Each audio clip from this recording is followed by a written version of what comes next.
A'udzubillahi as-sami'il 'alim minasyaitonir rajim. Bismillahirrahmanirrahim. Assalamualaikum warahmatullahi wabarakatuh. Allahumma rzuqna fahman nabiyyin wa hifdzal mursalin wa ilhamal malaikatil muqarrabin fil 'afiyah ya arhamar rahimin. Subhanaka la ilma lana illa ma 'allamtana innaka antal alimul hakim wa tub 'alaina ya maulana innaka antat tawwabur rahim. Wa la tu'akhidhna bil 'adha'i wal jara'im ya karim. Alhamdulillah wa syukrillah wa alhamdulillah.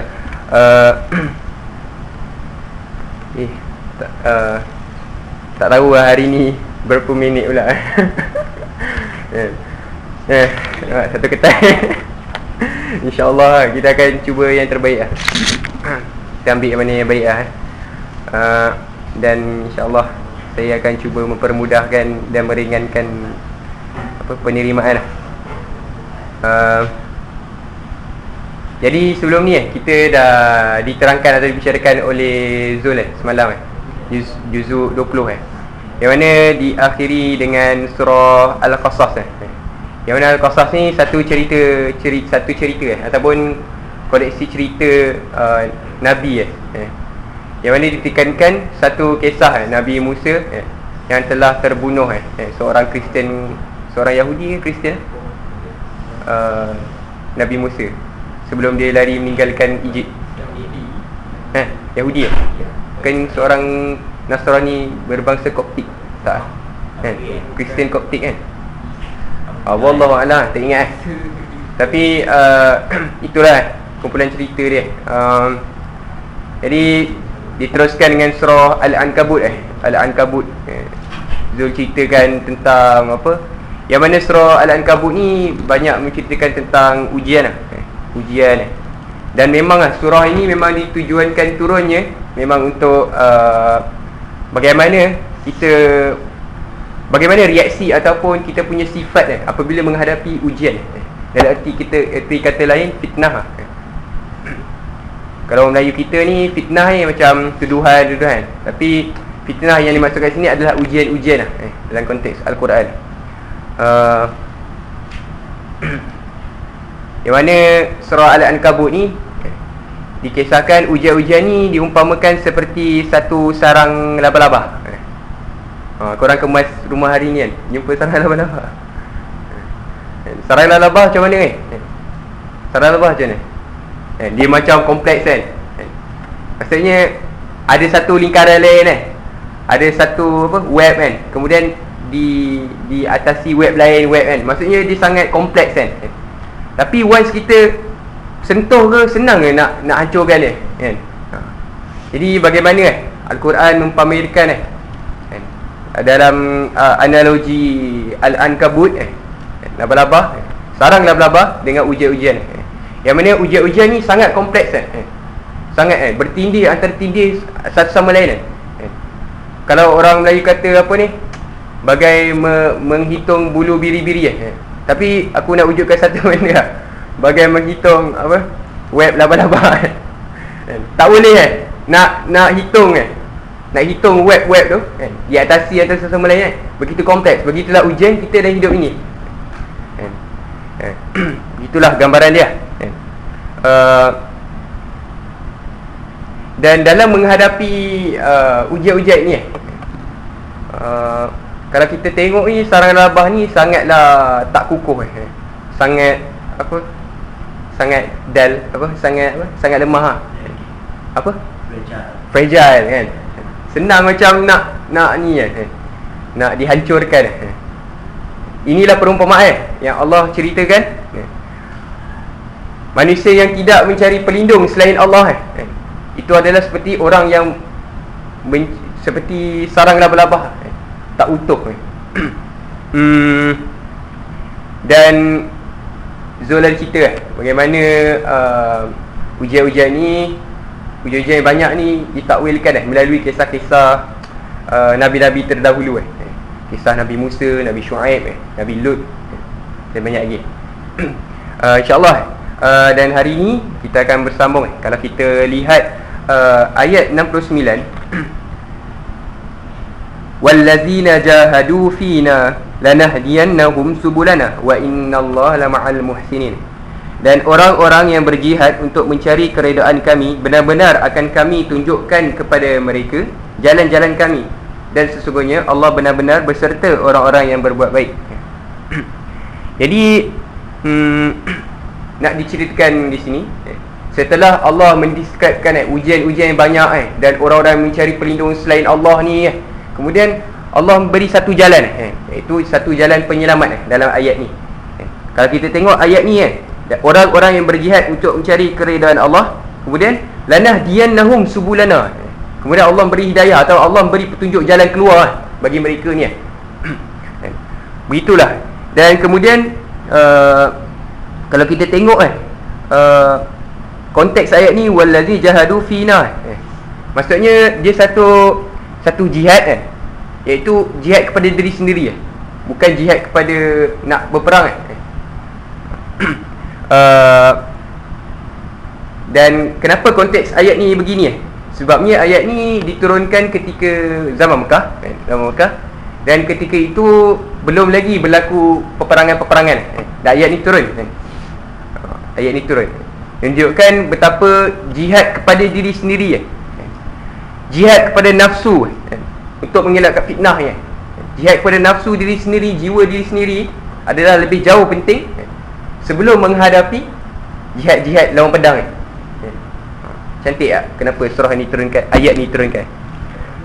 Ayat 69. Dan juga kita lihat ayat ni memberi satu gambaran bahawa kemenangan untuk menghadapi satu musuh luaran, sebelum untuk menang terhadap musuh luar, kita kena menang dahulu musuh dalam jiwa kita sendiri, menentang nafsu. Inilah Allah beri satu jalan penyelamat. Kalau kau nak selamat, ikutlah jalan ni. Ini yang dikatakan pelindung. Kita mengambil, kita mengambil pelindung daripada Allah. Allah sebagai pelindung utama. Dan begitulah mereka yang tidak mengambil pelindung selain daripada Allah adalah ibarat satu rumah yang paling lemah, rumah paling lemah, seperti sarang laba-laba. Faham tak? Secara generalnya surah Al-Ankabut. Dan kalau kita tengok betapa cantiknya perumpamaan Allah ni, kalau kita go through surah An-Nahl, surah Lebah, bagaimana Allah mengarahkan lebah-lebah tu pergi ke sarangnya, pergi ke sarang kan. Kemudian buat madu kemudian madu tu mendapat syafaat, memberi syafaat kepada manusia. Kemudian kalau kita tengok surah An-Naml, surah semut, semut ni bina sarang ataupun sarang busut busut ke sarang semut, iaitu busut. Busut yang mana tamadun semut tu jauh lebih baik disebabkan dia mengikut arahan Allah. So secara overallnya begitulah surah Al-Ankabut. Dia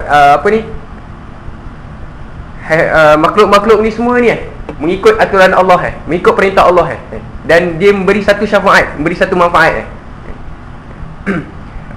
Begitulah juga surah Al-Ankabut ni, Allah beri gambaran kepada sarang laba-laba ni. Begitulah kita nak ambil syafaat daripada situ kita. Dan seterusnya kalau seterusnya kalau kita pergi seterusnya kita pergi ke surah Ar-Rum. Salah penggunaan tanda wacana. Surah Ar-Rum pula. Kalau korang baca surah Ar-Rum ni banyak penggunaan kalimah wardi. Wa min ayatihi. Wa min ayatihi. Contoh tengok sendiri Kalau start dari surah ayat 20, 21 22, 23, 24, 25 wa min ayatihi an khalaqakum min turab thumma idza antum basharun tantashirun. Dan di antara tanda-tanda kekuasaannya ialah dia menciptakan kamu dari tanah, kemudian tiba-tiba kamu menjadi manusia yang berkembang biak. Penggunaan kalimah wa min ayatihi banyak sangat.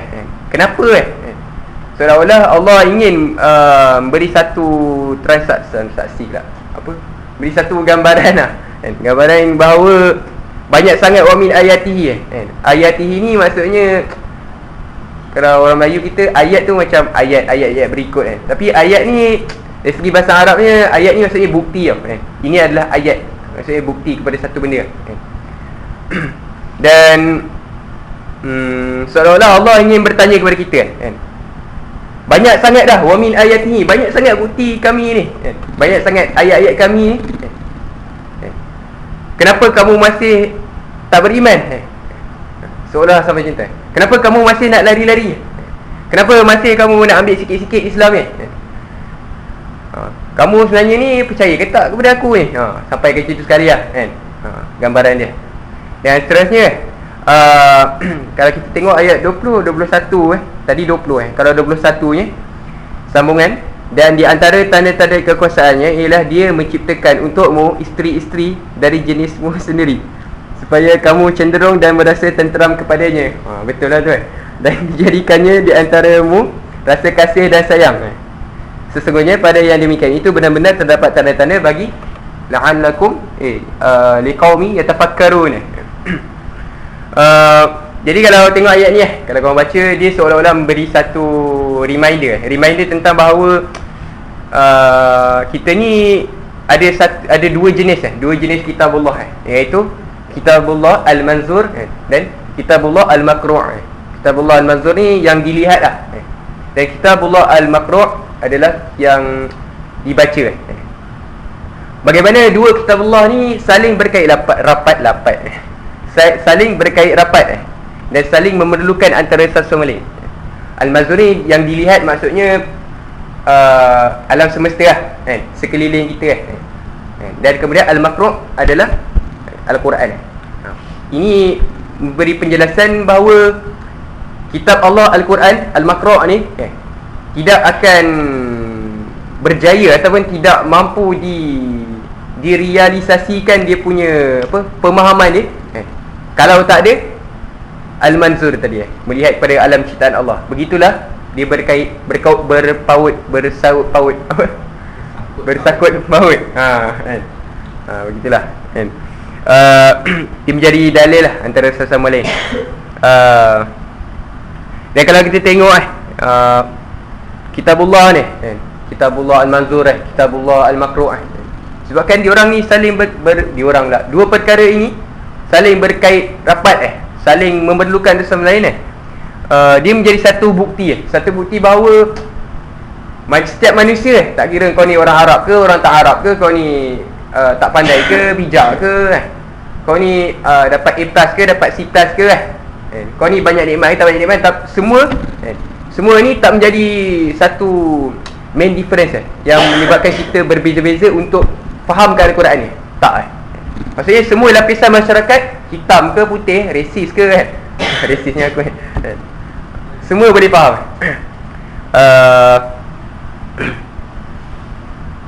Kiranya maksudnya semua boleh mengenal Allah dengan cara baca dan reflect pada alam sekitar dan tengok bukti dia dalam Quran. Begitulah sebaliknya. Okey. Dan ini satu persoalan besar kenapa surah ni nama Ar-Rum pelik satu golongan Roman lah bangsa Romawi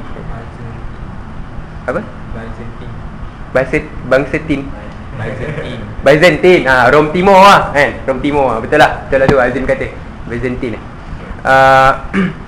Kalau tengok surah ni daripada ayat 1 sampai 7 baca ayat Alif Lam Mim, telah dikalahkan bangsa Romawi di negeri yang terdekat dan mereka sesudah dikalahkan itu akan menang dalam beberapa tahun lagi.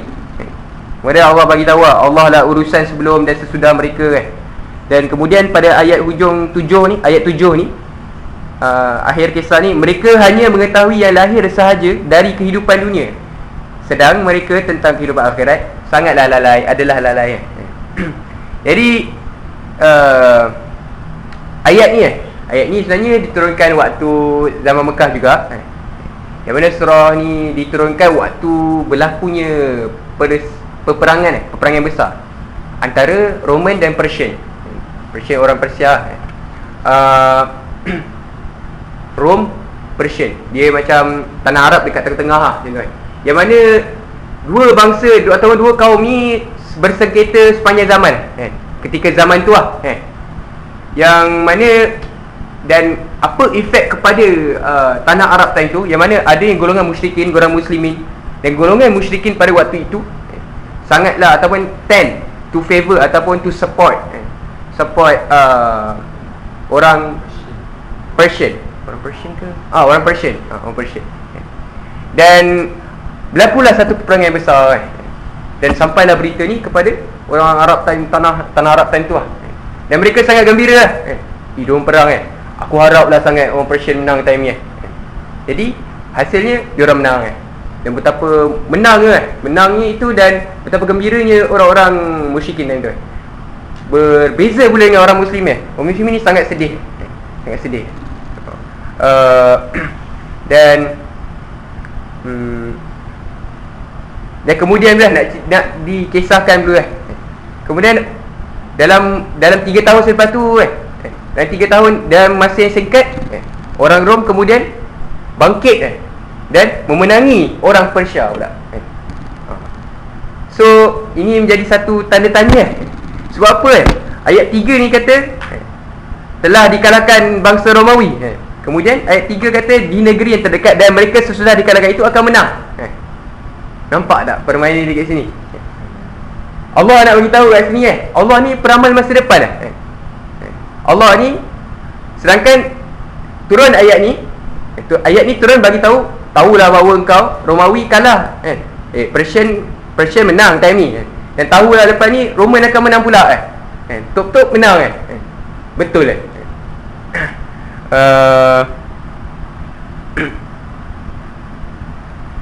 Apa nak tunjukkan kat sini satu hakikat bahawa Allah ni sebenar-benar penjaga sebenar-benar penjaga. Semuanya Allah dah tunjukkan bukti jelas 3 tahun ke 8 tahun itu ada satu masa yang singkat dan agak satu miracle lah untuk satu bangsa membangun dan kemudian memakan satu bangsa lain, menang kat atas bangsa lain. Itu satu keajaiban lah yang Allah dah tetapkan dalam Quran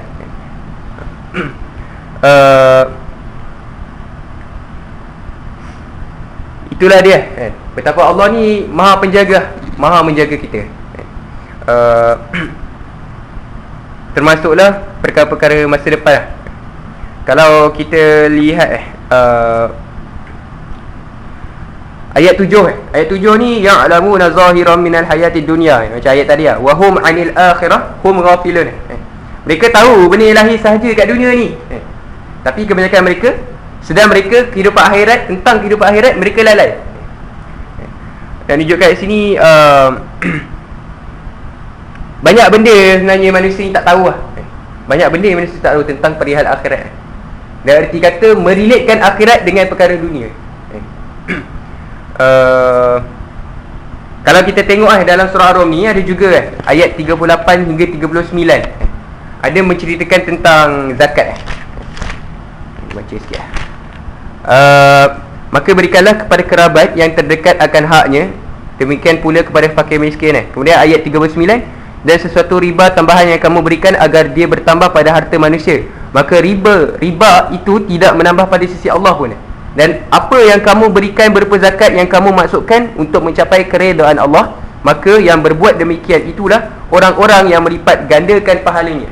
Ini menceritakan tentang zakat, perbezaan ataupun betapa besarnya zakat dengan riba. Sangat cantik lah. Kita tahu Allah ni maha mengetahui masa depan, maha apa segala-galanya, penjaga utama kita. Dia tahu apa akan berlaku. Kalau kita tengok secara fizikali Allah menceritakan kat sini riba. Mungkin kita melihat riba ni satu benda yang untung untung tak? Sebab kita ni ambil hak orang lain lebih untung lah. Kemudian zakat ni satu bentuk pengurangan, rugi lah. Sebab apa? Kita ada banyak harta, kemudian kena bagi portion kat orang lain lah. Itu secara realitinya atau secara zahirnya. Tapi tahulah bahawa secara batinnya bahawa Zakat ni membersihkan jiwa. Kalau kita tengok riba ni dia merosakkan ekonomi lah, menyebabkan dia tak stabil ekonomi negara, ekonomi sebuah tempat lah.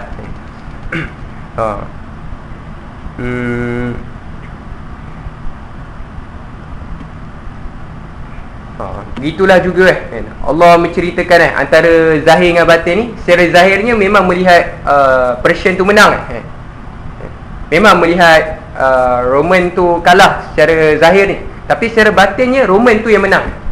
Macam tu lah, nampak dia punya penceritaan ni. So secara keseluruhannya nak tunjukkan bahawa dia satu reminder surah ni kepada kita bahawa Allah ni sebaik-baik penjaga, Nampak apa kaitan dengan surah Al-Ankabut tadi, Dan seterusnya kita teruskan dengan surah Luqman. Luqman ni famous lah, surah Luqman Smart. Luqman kita, kalau Luqman kita lah, ni Luqman lah. Kalau kita lihat lah, surah ni kalau korang baca, korang pun dah selalu baca dah, hari ni pun dah juzuk 21 korang sampai. Kalau korang baca pun surah ni banyak ya bunaya, betul lah? Ya ke? Betul lah.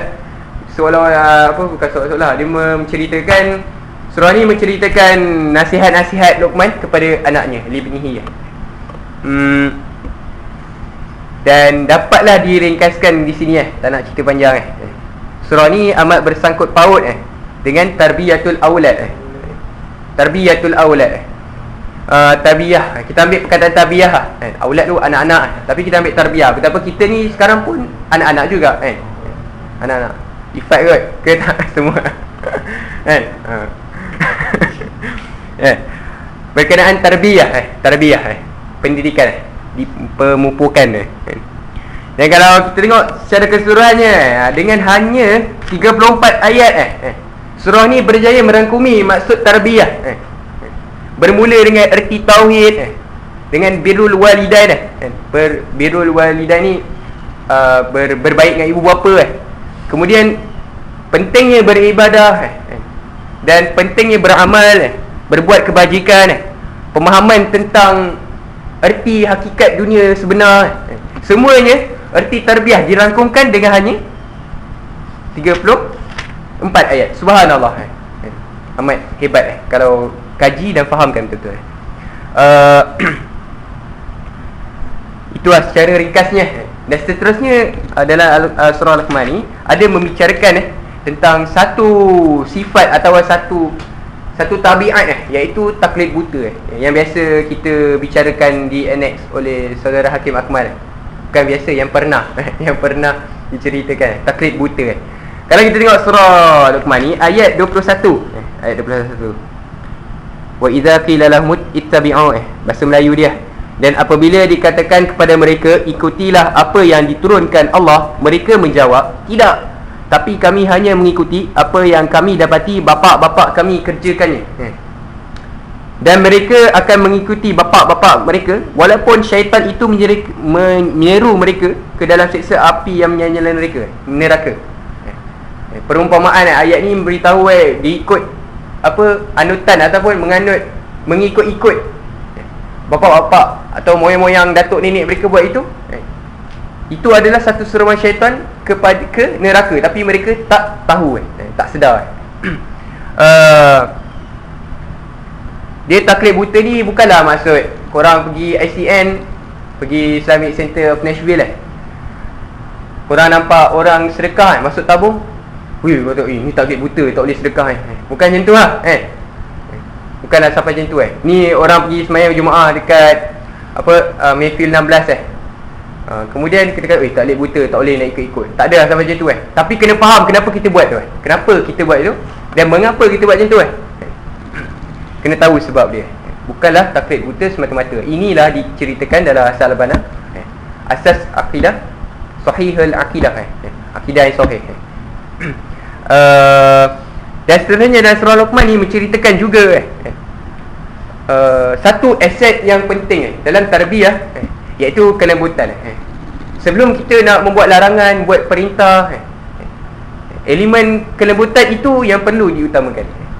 Kalau tengok ayat, ya, tak ingat ayat mana, tak ingat tapi kalau tengok bagaimana Luqman ni, ya bunayya, bukan li ibnihi, maksudnya dia beri satu nasihat menggunakan kata-kata yang baik, bukannya kata la, tapi dia beri tarbiyah, kelembutan. Dan inilah surah ni secara keseluruhannya beri satu gambaran ataupun beri satu penjelasan, satu hakikat, satu fakta bahawa pentingnya tarbiyah,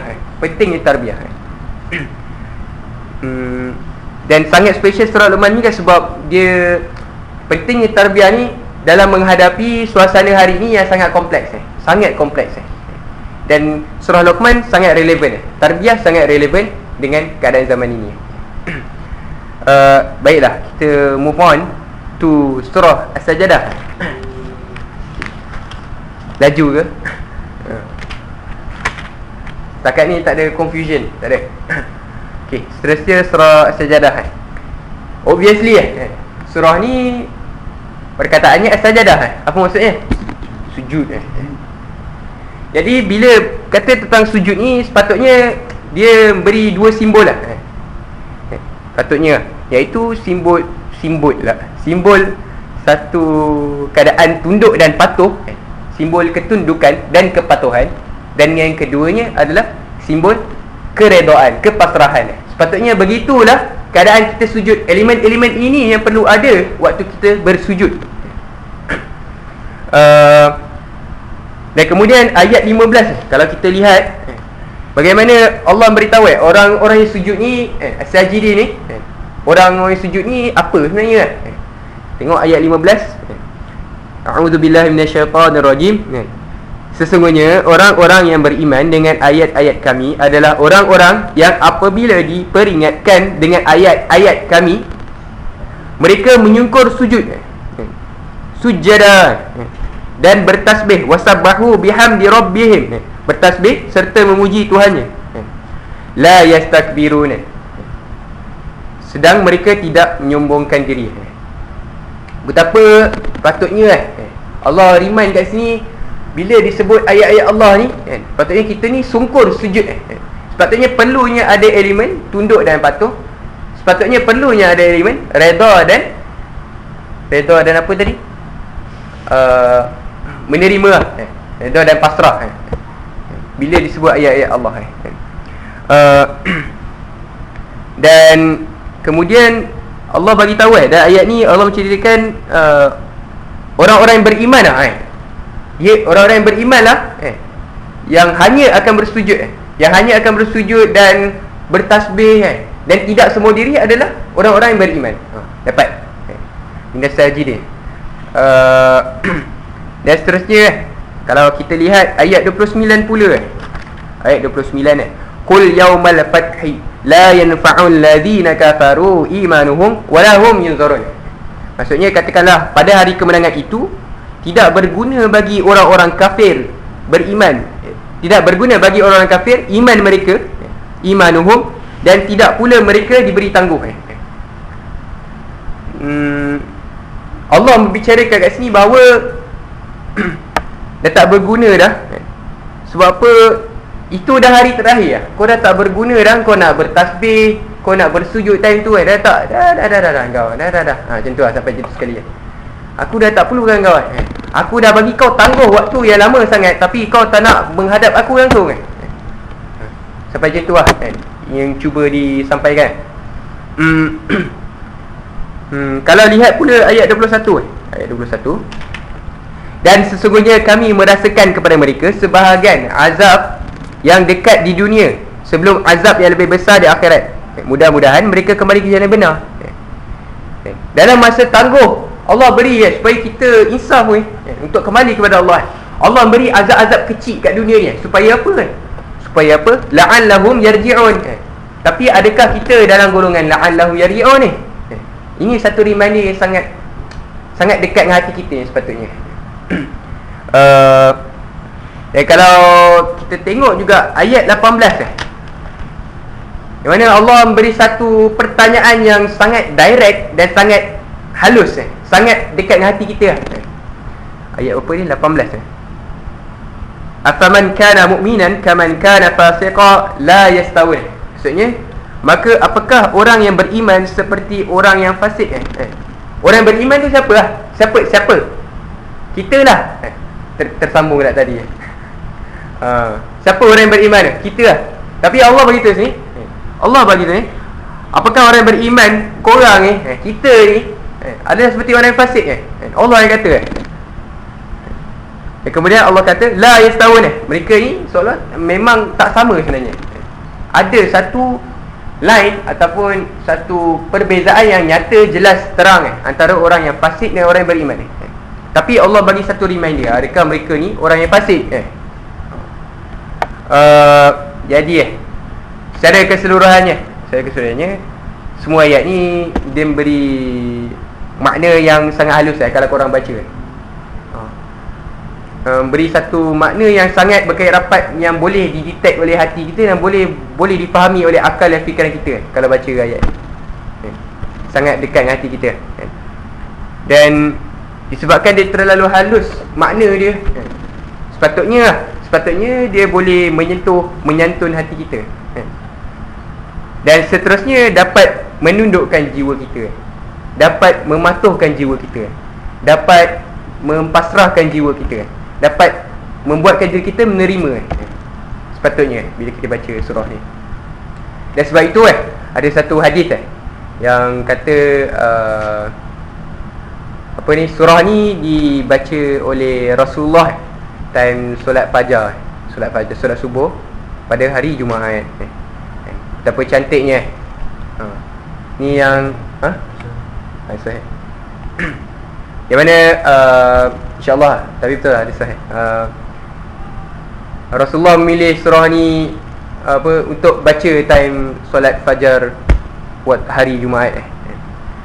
Maksudnya waktu yang paling sesuai, waktu yang paling tenteram, dan kemudian untuk menikmati menghayati makna-makna surah ni. Macam mana yang Wan Hakim baca hari tu complete, dia hafal Mabruk